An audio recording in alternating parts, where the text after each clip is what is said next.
right, so welcome to the webinar.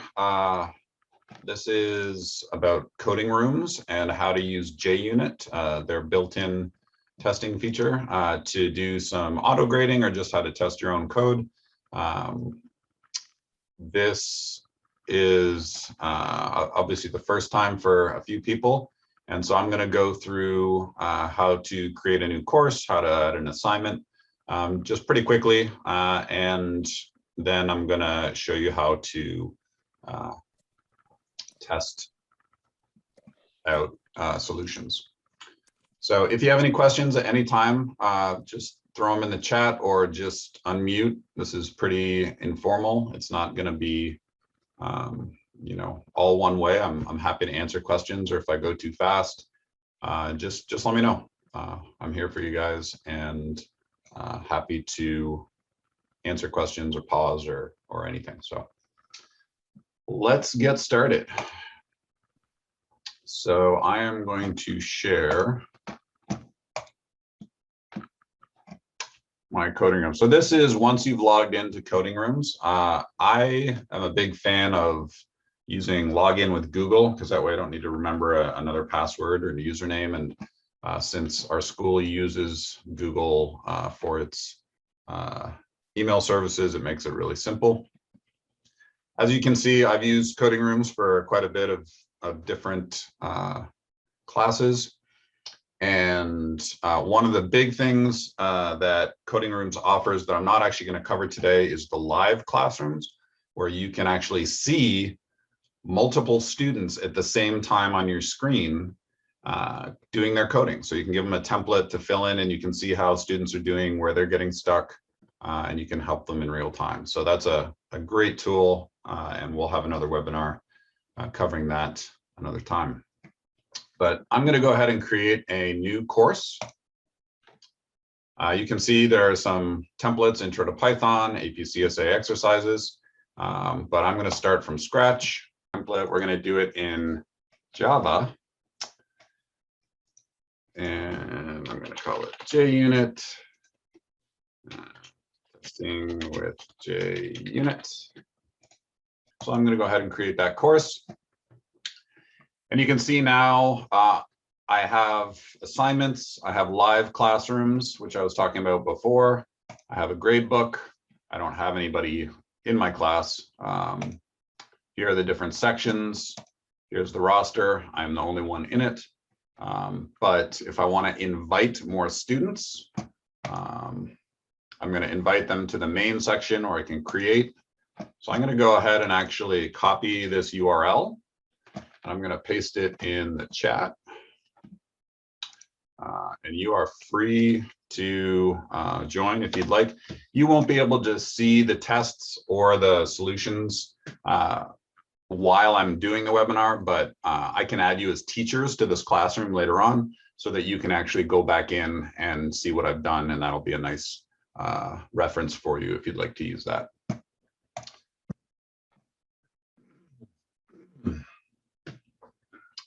So while it's saving, it's saved. I'm going to go back into the assignments. I'm going to create a new assignment.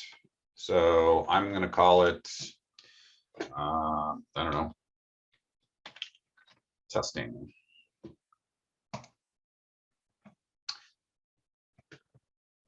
You can add markdown instructions in here. So what I'm going to do is I'm just going to actually copy this assignment that I created before. And all I'm going to do is write a class called test me, and it's going to do multiply, divide, and is even. So I'm just going to copy this over into the instructions. So this is where you're telling the students what they need to do for this assignment. And as you can see, you can add code, you can add bold, italics, whatever you want to add into the instructions for the students. I'm not going to assign it yet because I'm not done with it, but you can see if you have lots of sections, you can immediately assign them. You can have when do you want the assignment to go public? When do you want it due? And if you assign a due date, you can also assign an end date where they can't actually submit after a certain end date. I'm going to create a template here. You can see that Coding Rooms creates it for you, a little hello world. And if you click run, it will print out, shockingly, hello world. And but what we want to do is, as the assignment says, we need a test me class. And in that test me class, we're going to have 3 different methods. So in the template, I'm going to change my main from printing hello world to actually creating a test me object and then calling the multiply, divide, and is even methods. These are what the students are going to have to write. But of course, we don't have a test me class defined anywhere. So right in the files here, I just click the plus and I'm going to create a new test me Java file. And again, I'm going to provide them a little bit of template code. And I like to comment things a lot in my template code so that it's clear to the students what they need to do. So I created this class test me. I created the multiply method, sort of a skeleton here, but I don't actually, tell them what to do. And it's the same with the divide, and it's the same with the is even. So the reason that I have all 3 of these methods here is because multiply returns an integer, divide returns a double, and is even returns a Boolean. And we're going to test 3 different ways of testing those. So now we have this basic template that the students can use. And if I run it, it'll say multiply 4 times 5 equals 0, divide 10 by 2 is 0, and is even 4 is false, because my template code here returns 0, 0, and false. So this is what I would assign to the students. It's not quite ready yet because I like to put in my tests before I assign it. So let's go ahead and do that. So this is the test bench. And this is where you can do a few different things. I'm going to add a test case called test multiply. And there's a few different ways to test. You can use input and output comparison. You have to be very careful with that because it is very picky, right? You can, here, why don't we create one? So this is not JUnit specifically. This tells you how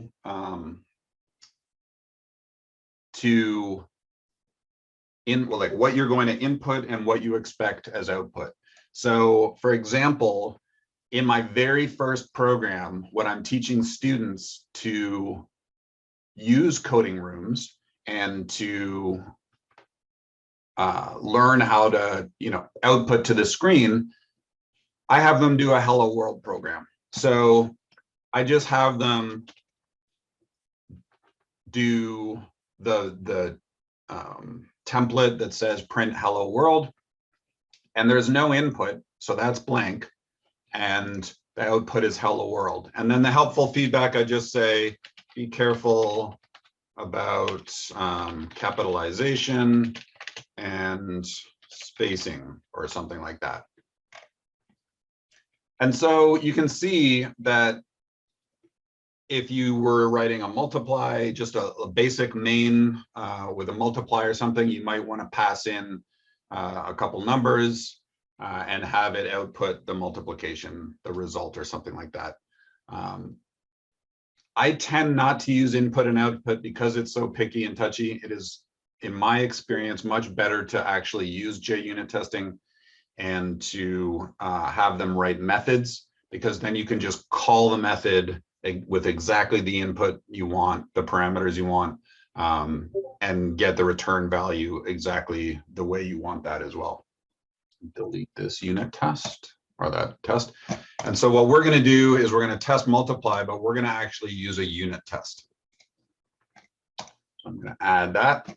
And now you can see there's quite a bit more code down here, but it's all useful depending on how complicated your tests need to be. So you can import any libraries you need for if you're doing any, math or any other kinds of testing that require libraries. You can set up some things, you can, create objects or, whatever you need to do before the test. But usually I'd say 90% of the time, you're going to be actually just putting in your test case in here in this one method. And you can rename it if you want. I'm not going to, but I am just going to use what's in here. I'm going to delete it and I'm going to put in my test case. So here's an example. If you recall, I already have a test me object created. That was part of the template I gave them. And then I print out multiplying 3 and 4 should equal 12. And then I use this method, assert equals, which is imported from the JUnit library. So assert, as it implies, says make sure that these two things are equal. And this will work for multiplication because they are both integers. So it's going to assert that what it should be is the first parameter, and then what the student's code returns is the second parameter. So again, what it should equal to is the first parameter, and then the student's code is the second parameter. So this is going to read from the student's code. It's going to create a test me object, and it's going to call the multiply on 3 and 4 from the student's object. Then it's going to compare it to 12 to make sure that that's that they're equals. So if I run this on the template, so I can run the tests on my model solution or on the template. So let's run it on the template.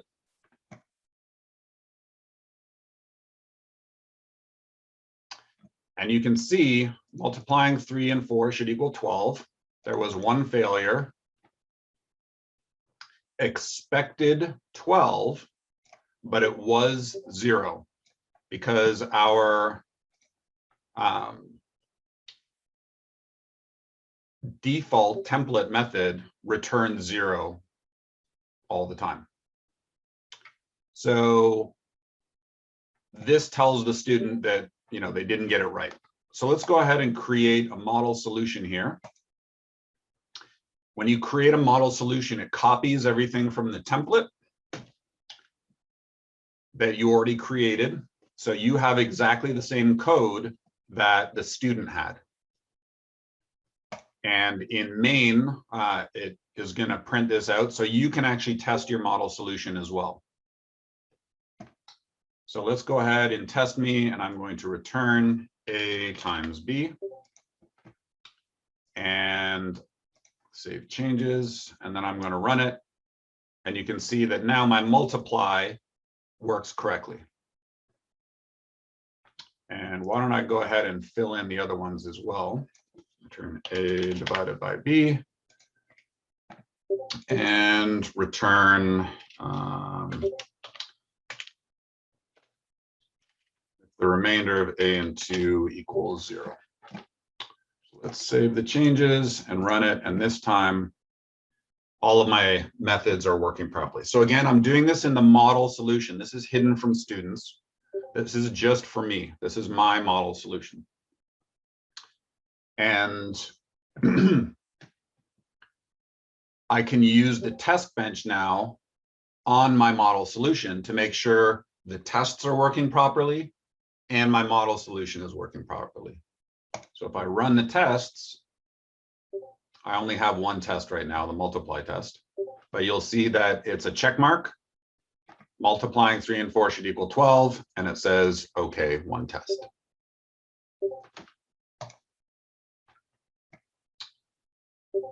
All right. So let's go ahead and create another test case. This time we're going to test division. And again, I'm not going to use input-output. I'm going to use a unit test. And here, the tricky thing about division is that the assert equals, because, as you know, computers don't do very well with long decimal places. We have to give it a parameter, a third parameter that is, the leeway. So the example I've set up here is 50 divided by 3, specifically so that we have a repeating decimal, right? There is no way to make all possible repeating decimals or irrational numbers exactly equal to each other, right? So what we need to do when we're doing an assert equals this time is we say, let's say it has to equal 16.66666 within 0.0001, right? We could make this as long as we want and it would still work, but 5 or 6 decimal places is probably enough for student code. So in this case, in order to make sure that they're equal, we're going to use 0.0001. So if you forget this, I'll show you what happens. We'll run the tests on the model solution. And even though the model solution is correct, it's going to give us an error. It's not a very helpful error, but it says Java uses or overrides a deprecated API. So what that's saying is it's trying to compare two floating point or doubles with without that third parameter, and so it's getting a little confused. So let's go ahead and put that back in there. So now we're going to compare it within 1/10,000th or 100,000th rather, sorry. And if we run the tests on the model solution, you'll see that it worked this time. So anytime you are using floating point numbers, you need that third parameter.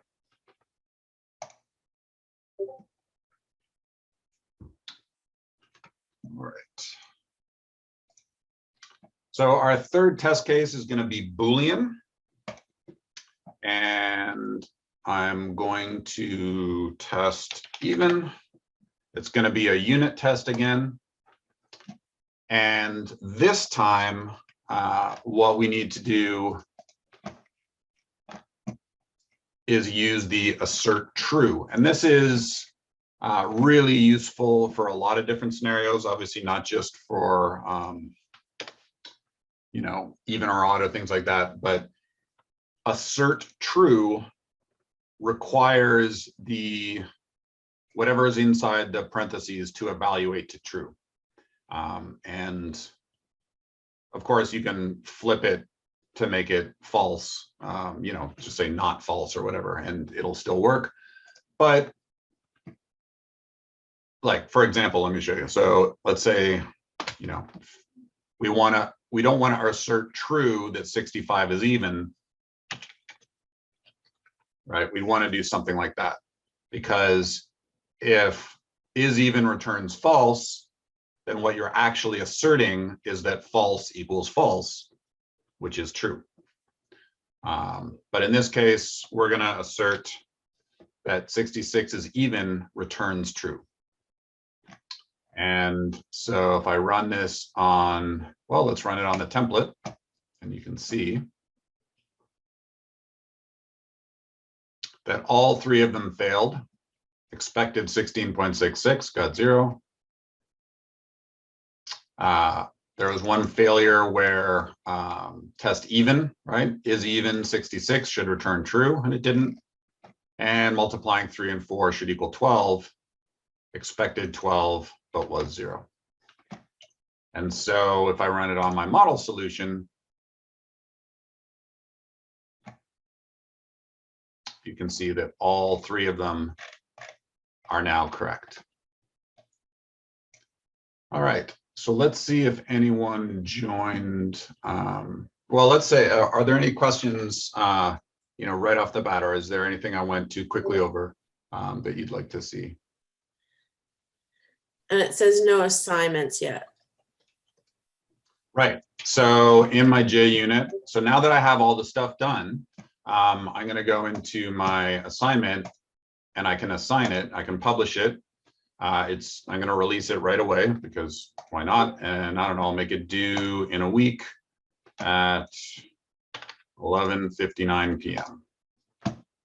So the nice thing about coding rooms as well is now I can click on student. Oh yeah, and there's prevent late submission. So if you don't want them to be able to submit it more than a week late or something, you can add that as well. But you can see the student preview right here. And so this is exactly what the student will see. So I'm still in my teacher account, but this is what the student will see. In the test me class, write the following methods. And so I'm going to open my assignment workspace. And this is exactly, again, what the student will see. Make it a little bigger. And you can move this around a little bit to make it easier to code. So they see the main class, but they say in the test me class, write these. So they see the template that I created, and they can run it on their own to test it. And then once they're done with it, they can click the submit button in the upper right-hand corner, or they can click run tests, right? So if I run the tests right now, then it'll fail everything, and my score is 0%.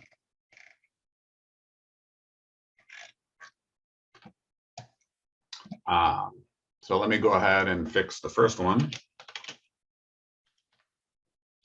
And then I'll run the tests again.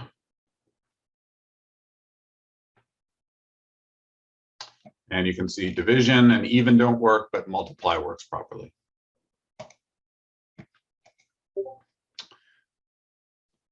So let me do all of them. And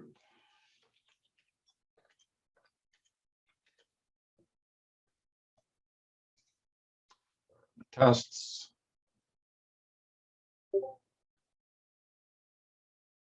You can see that they all pass. I can click submit.